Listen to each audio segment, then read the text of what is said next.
saya nak pesan kepada tuan-tuan sekalian, kita nak memahami akan wabak COVID yang melanda ini, tuan-tuan sekalian.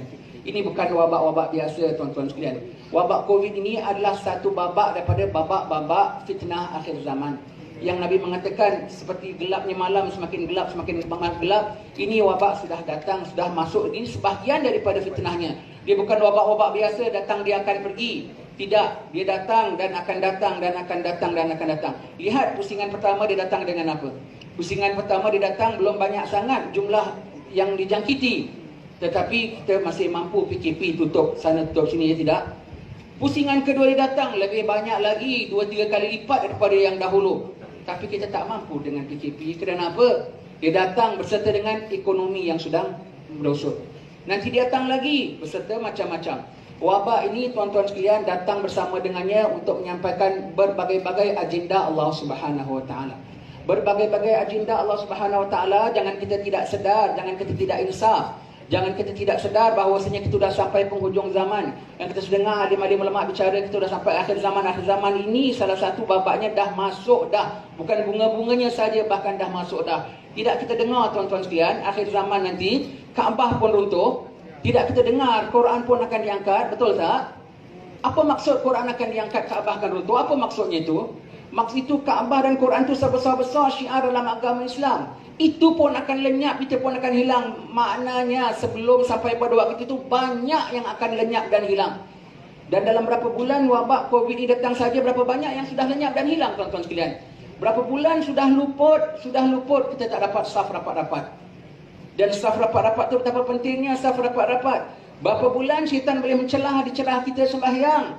Berapa bulan. Dan saf kalau lurus dan rapat, luruslah hati kita. Nanti dengan renggang-renggangnya saf, banyak perselisihan dalam masyarakat. Banyak tohmah, banyak fitnah, banyak gaduh, banyak tidak berkenan. Saf rapat saja pun kita tak boleh bersatu, ini kan pula saf renggang. Sekarang keberkahan saf rapat sudah berapa bulan dah mula luput daripada kita. Dapat balik ke tidak? Wallahualam. Apa lagi luput tuan-tuan sekalian? Dah luput berapa bulan kita tak dapat berjabat tangan. Masuk masjid, saya nak ceramah dengan orang pun, orang nak salam pun takut-takut. Saya bilang, tuan-tuan, siapa nak salam, saya sudi terima salam. Orang salam kita, setakat kita saja disalam sampai menangis-nangis. Pasal lama tak dapat salam ustaz, lama tak dapat salam sesama berjamaah Allah. Setiap kali kita salam itu networking namanya tuan-tuan sekalian. Networking. Setiap orang yang kita salam pernah salam berapa ribu manusia. Setiap orang yang kita salam tu, cuba kita salam berapa orang COVID. Takkah kita kena kuarantin? Takkah kita kena jangkitan juga?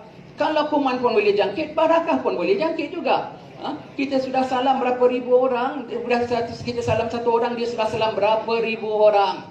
Berapa ribu orang. Semua tu kluster tu semua tu. Semua tu kluster barakah. Dan yang antara berapa ribu orang tu tak tahu berapa puluh wali dia pernah salam. Berapa ratus orang soleh dia pernah salam. Luput berapa bulan kita nak salam orang setakat tepuk dada sendiri saja. Allah luput. Sedangkan Nabi kalau berjabat dengan orang, orang tak lepas, Nabi tidak lepas. Dan jabat orang, begitu kita jabat erat tangan kita, berguguran dosa kita secara otomatik jatuh. Berapa bulan dah luput. Jangan kita rasa wabak ini wabak begitu saja. Banyak dah luput datang bersama dengannya. Setakat berapa bulan, benda-benda yang kita tak rasa ni dah luput. Apa lagi luput tuan-tuan sekalian? Senyuman manis kita. Senyuman manis kita, Nabi bilang senyum tu sedekah. Sekarang kita senyum tak senyum, orang tahu tak? Sekarang saya senyum ke tidak? Senyum ke tidak? Tak senyum. Tak nampak. Kau senyum macam mana pun tak nampak. Pasal dah tutup muka. Tak tutup muka tak berani pula. Tutup muka. Luput fadilat senyum kita luput. Banyak tuan-tuan sekalian, banyak. Apa lagi fadilat luput? Amin. Siapa yang aminnya berserta dengan imam, maka aminnya tu bersertalah dengan malaikat. Apabila berserta dengan malaikat, kabul. Setakat ini masjid kita yang ada hanya 40 orang saja yang aminkan. Kadang-kadang setengah-setengah tempat 4 orang saja dibenarkan. Kadang-kadang 1/3 masjid saja yang dibenarkan. Aminnya pun tak segema dulu lagi tuan-tuan sekalian. Banyak sudah luput. Namun perkara yang kami nak sebutkan datang juga berserta ini. Kalau kita baca kitab fiqh tahawulat Abi Bakar Ar-Rimi mengatakan walau banyak bala, walau banyak apa sekalipun, tapi di situ senantiasa ada hasanah. Iaitu apa? Binting-binting yang diberi oleh Allah Ta'ala, ada kemanfaatannya. Daripada wabak ini juga kita tengok ada satu wabaknya tuan-tuan sekalian. Walaupun ramai yang dijakiti, walau ramai yang mati sekalipun. Apa Nabi sebut? Beruntung orang yang mati sebelum 3. Siapa nak mati, baik mati sekarang. Yang pertama, mati sebelum aku, mati sebelum imam, dan mati sebelum Dajjal. Jadi siapa yang meninggal dunia ini semua, yang mukmin-mukmin, mereka beruntung tau sebetulnya. Beruntung pada sahabat yang meninggal dunia sebelum Rasulullah. Walau dia kena siksa kubur sekalipun, Nabi letakkan pelepah tamar, dia terus terangkat azab kubur. Beruntung orang yang meninggal dunia sebelum Rasulullah. Rasulullah yang bacakan Allahumma fillahu warhamhu, ampun dosa. Dan mati sebelum imam. Imam ni siapa tuan-tuan sekalian? Bukan hanya Imam Mahdi. Imam siapa?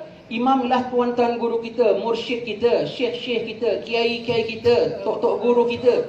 Orang yang mati sebelum gurunya bermakna sampai akhir hayat di dalam kepimpinan, sampai akhir hayat di dalam pantauan, sampai akhir hayat gurunya sendiri iring dia masuk ke alam barzah.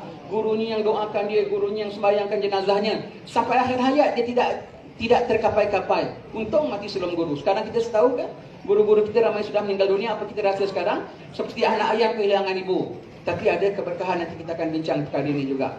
Dan untung mati sebelum Dajjal. Fitnah Dajjal tu yang paling dahsyatnya sekali. Beruntung yang dah mati sekarang. Untung ambil masyhur, ambil ahli masyhur, abang kepada Habib Omar Mufti Tarim. Dia tak nampak Dajjal. Dia sudah selamat kembali bersama dengan pada salafnya, pada ahli keluarganya.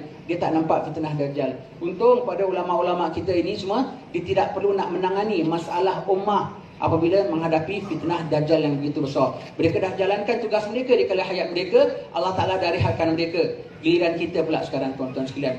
Jadi dalam matinya sekali ini pun ada rahmat. Jangan kita takut, memang takut. Jaga memang jaga. SOP kena patuh, tak boleh tidak. Tapi jangan bimbang. Walau mati sekalipun ada rahmat Allah Ta'ala di situ. Walau mati sekalipun. Dan apa yang dapat kita pelajari dengan kematiannya, ramainya tuan-tuan guru kita sejak daripada awal Ramadan sampai hari ini.